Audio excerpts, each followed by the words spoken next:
आज देखिए फ्रेंड्स, प्रसाद में क्या क्या बना है। ये काले चने बने हैं और पूरी बना है, सादा पूरी और हलवा। आज है नवमी, तो नवमी का प्रसाद मेरे यहाँ ये सब बना है। तो आप लोग कब किए हैं फ्रेंड्स? बहुत लोग अष्टमी को भी पूजा करता है, हम लोग नवमी को किए हैं। गुड मॉर्निंग फ्रेंड्स, आप सभी का मेरे ब्लॉग में स्वागत है। आई होप आप लोग बहुत अच्छे होंगे और सबको हैप्पी नवमी फ्रेंड्स।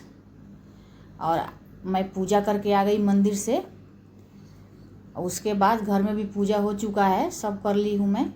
और ये कन्या के लिए प्रसाद में लगाने जा रही हूँ। तो मैं इस बार लंच बॉक्स लेकर आई थी, उसमें मैं प्रसाद रखूँगी। कन्या तो मिलती ही नहीं है फ्रेंड्स, यहाँ दिल्ली में बहुत ज़्यादा मुश्किल है। तो मैं इस तरह से ही टिफ़िन मंगा ली हूँ। और इसमें आंटी जो काम करती है मेरे यहाँ, उन्हीं के घर में है कन्या, तो उन्हीं को मैं दूंगी सब, तो सही रहेगा। और इधर उधर किसी बच्चे को दे दो तो देखो प्रसाद बाहर रोड पर फेंक कर चले जाते हैं, ऐसा करते हैं। एक दिन में बच्चे लोग कितना खाएंगे, तो ऐसा होता है। तो ऐसे जगह दो कि इधर उधर प्रसाद ना हो, बाहर ना फेंके कोई। तो मैं इसलिए आंटी को ही देती हूँ। और मंदिर में भी जाकर प्रसाद चढ़ा कर आती हूँ और वहाँ भी रख कर आती हूँ। जो पंडित जी हैं वो कन्या लोग को दे देते हैं।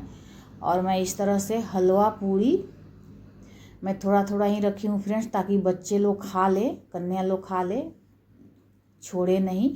और एक एक फ्रूटी रख दी हूँ, ताकि फ्रूटी तो कल भी पी सकते हैं। और पैसे भी रख दी हूँ टिफ़िन में ही। तो इस तरह से कन्या लोग का प्रसाद तैयार की थी।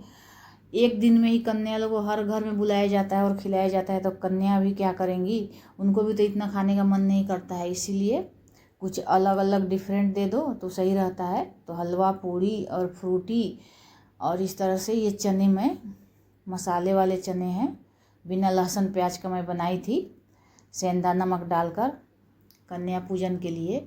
ऐसे हमारे यहाँ इससे हम लोग माता रानी को नहीं पूजा करते हैं। जैसे ये काले चने हैं तो ये नमक वाले हैं, तो हम लोग नहीं प्रसाद नहीं चढ़ाएंगे। सूखा जो भीगा हुआ चना होता है फ्रेंड्स, उसी से हम लोग उसमें गुड़ डालकर और चावल मिक्स करके और पूरी और हलवा के साथ हम लोग माता रानी को चढ़ाते हैं। और ये काले चने मैं इस तरह से कन्या भोज के लिए बनाई हूँ।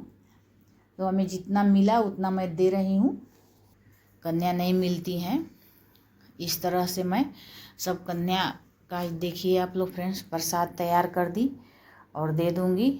और इसमें मैं लड्डू भी ऐड करूँगी, वो मैं भूल गई थी डालना। और जो भी फ्रूट्स हो, मिठाई हो, आप सब डाल दो। और इस तरह से मैं कुछ तैयार की हूँ फ्रेंड्स। तो आप लोग बताइएगा आप लोग को कैसा लगा ये कन्या का प्रसाद, मैं जिस तरीके से लगाई हूँ, ज़रूर कमेंट करके बताइएगा।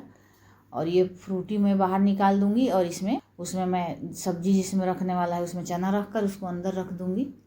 ऐसे बाहर रखूँगी तो गिर सकता है। तो इस तरह से बच्चे खुश भी हो जाते हैं, उनको ये सब फ्रूटी सब अच्छा लगता है। कोई भी जूस दे दो, बढ़िया है। यहाँ तो बहुत लोग अलग अलग चीज़ रेडीमेड खरीद के भी दे देते हैं फ्रेंड, जैसे मैगी, फ्रूटी, जिसको जो मन होता है रेडीमेड खरीद के बच्चा लोग को दे देते हैं, ताकि वो लोग अपने पसंद से खा लें। और देखिए फ्रेंड्स, मैं कान का उतार दी हूँ, बहुत ही ज़्यादा हेवी था। तो पूजा करके आई हूँ, उसके बाद 4 बजे सुबह उठी थी फ्रेंड्स। और इतना लेट हो गया, 11:30 में मेरा सब काम ख़त्म हो गया था। मैं प्रसाद उसके बाद खाई थी, कल का व्रत था अष्टमी का। और ये लड्डू रखा हुआ था तो उसको भी मैं रख देती हूँ, एक एक लाए थे मेरे हस्बैंड। तो इस तरह से मैं रख दूँगी प्रसाद के साथ। तो इतना ज़्यादा टाइम लगता है फ्रेंड्स। और आज के दिन जैसे जब सब पूजा हो जाता है उसके बाद झाड़ू पोछा भी नहीं होता है, तो सब काम करना था, झाड़ू पोछा की, पूजा का बर्तन धोई, उस सब में भी तो टाइम लग जाता है। और मेड तो इतनी जल्दी आएंगी नहीं सुबह सुबह। तो सब 4 बजे उठी थी, उसके बाद मैं सब काम की थी, झाड़ू पोछा, जो बर्तन था वो धोई थी, सब करते करते बहुत ज़्यादा हो गया टाइम। फिर भी 6:30 से मैं नहाने गई। उसके बाद सब प्रसाद बनाई, प्रसाद भी तो बहुत बनाना था फ्रेंड्स। तो यहाँ पे दुर्गा जी के फ़ोटो मेरे घर में, वहाँ पे भी 9 जोड़ा चढ़ता है। फिर मंदिर में 10 जोड़ा प्रसाद चढ़ता है, 9 जोड़ा चढ़ता है दुर्गा जी को और 1 जोड़ा चढ़ता है भैरव बाबा को। तो इस तरह से पूरी बनाना पड़ता है उतना, और कन्या लोग के लिए इस तरह से कितना सारा बनाना पड़ा है। तो बहुत टाइम लग गया, 1-1.5 घंटा लग गया है सब प्रसाद बनाने में। हलवा भी बनाई थी, तो इस तरह से टाइम लग गया है। देखिए 11:30 हो गया और मैं प्रसाद खाने जा रही हूँ फ्रेंड्स। अगर आप लोग को मेरी ब्लॉग अच्छी लगती हो फ्रेंड्स तो लाइक सब्सक्राइब करिएगा और कमेंट करिएगा कि आप लोग को मेरा ब्लॉग कैसा लगा। और ये पूजा का ब्लॉग, ये कन्या का ब्लॉग, जो मैं कन्या का प्रसाद बनाई हूँ, ज़रूर आप लोग कमेंट करके बताइएगा फ्रेंड्स। अच्छी लगे तो लाइक सब्सक्राइब करिएगा। मिलती हूँ नेक्स्ट ब्लॉग में, तब तक bye bye and take care.